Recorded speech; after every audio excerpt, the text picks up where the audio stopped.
ڈاکو اور چڑیل۔ یہ کہانی 17ویں صدی کے ہندوستان کے کسی علاقے کی ہے جب ڈاکوؤں کے کچھ گھوڑے دوڑتے چلے جا رہے تھے۔ یہ ایک پہاڑی علاقہ تھا۔ ڈاکوؤں نے ابھی کچھ دیر پہلے ایک گاؤں میں لوٹ مار کی تھی اور اب اپنی پناہ گاہ کی طرف جا رہے تھے۔ ڈاکوؤں کے سردار کا گھوڑا سب سے آگے تھا۔ وہ پہاڑوں میں گھوڑے دوڑاتے رہے اور بالآخر اپنی پناہ گاہ کے پاس پہنچ گئے جو ایک بہت بڑا غار تھا۔ انہوں نے گھوڑے روکے اور نیچے اتر آئے۔ سردار، آج تو بڑا مال ہاتھ آیا ہے، ایک ڈاکو الیاس بولا۔ ہاں، زمیندار کے گھر سے تو بہت کچھ ملا، سردار نے مسکرا کر کہا۔ اس زمیندار نے بھی لوگوں کا بڑا حق مارا تھا، آج اسے سزا مل گئی، ایک ڈاکو اور ماجد مسکرا کر سردار سے بولا۔ اس کی بات پر سردار سمیت سب ڈاکو ہنس پڑے۔ چلو اب جلدی جلدی مال اتار دو اور غار میں لے کر چلو، سردار نے کہا۔ سب ڈاکو اس کے حکم کی تعمیل کرنے لگے اور ذرا ہی دیر میں سارا مال غار کے اندر پہنچا دیا گیا۔ سب ڈاکو ادھر ادھر بیٹھ گئے۔ چلو الیاس، مال دیکھو کہ کتنا ہے، سردار نے الیاس کی طرف دیکھ کر کہا۔ بہتر ہے سردار، الیاس بولا اور اس نے وہ چادریں کھولنا شروع کر دیں جن میں مال باندھا گیا تھا۔ ذرا ہی دیر میں الیاس نے سردار کو مال کی تعداد اور مقدار کے بارے میں بتایا۔ بہت خوب، سردار زیادہ مال کے بارے میں سن کر خوش ہوا۔ پھر وہ اٹھا اور اس نے ڈاکوؤں میں مال بانٹنا شروع کر دیا۔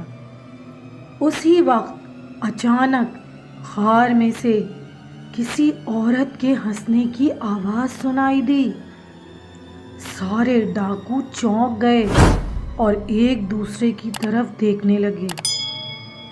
غار کے داخلی حصے کی طرف سب کی نظر پڑی تو دیکھا ایک خوبصورت عورت کھڑی تھی۔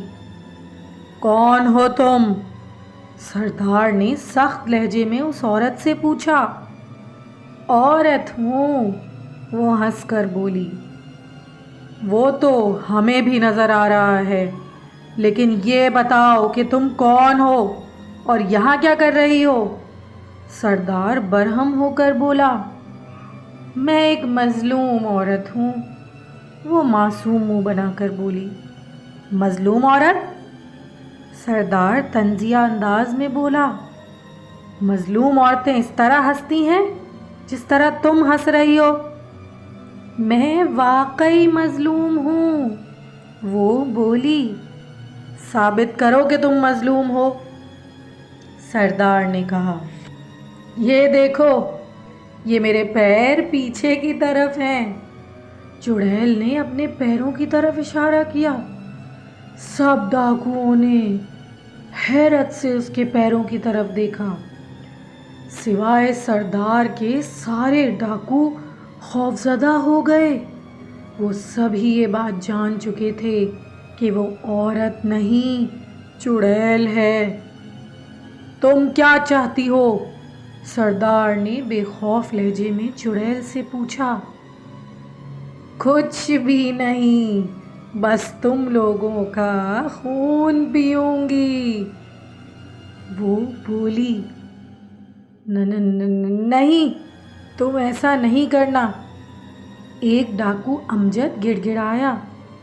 ہاں، تم ایسا نہیں کرنا، ماجد بھی امجد کی طرح بولا۔ سارے ہی ڈاکو گڑ گڑانے اور رونے دھونے لگے، لیکن چڑیل اس بات پر بضد تھی کہ وہ ان سب کا خون پیے بغیر یہاں سے نہیں جائے گی۔ اچانک ایک ڈاکو زبیر نے بلند آواز میں قرآنی آیات پڑھنا شروع کر دی۔ اسی وقت چڑیل غار سے چیختی چلاتی ہوئی بھاگ گئی۔ ڈاکوؤں نے اطمینان کا سانس لیا۔ سردار نے سب پر نظر ڈالتے ہوئے کہا، تم لوگ تو بہت بزدل ہو۔ سردار کچھ بھی ہو، آج سے میں ڈاکے مارنے سے توبہ کرتا ہوں۔ زبیر بولا۔ وہ کیوں؟ سردار حیرت سے بولا، بس آج مجھے عقل آ گئی ہے، اب میں ایسا کوئی کام نہیں کروں گا۔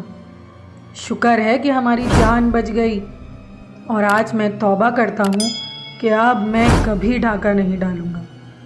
جب سردار نے دیکھا کہ اس کے تمام ساتھی ڈاکو اس واقعے کے بعد سے ڈاکہ ڈالنے سے ہمیشہ کے لیے توبہ کر رہے ہیں، تو پھر اس کو بھی عقل آ گئی، اور اس نے بھی یہ طے کیا کہ آج کے بعد میں بھی ایسا کوئی غلط کام نہیں کروں گا۔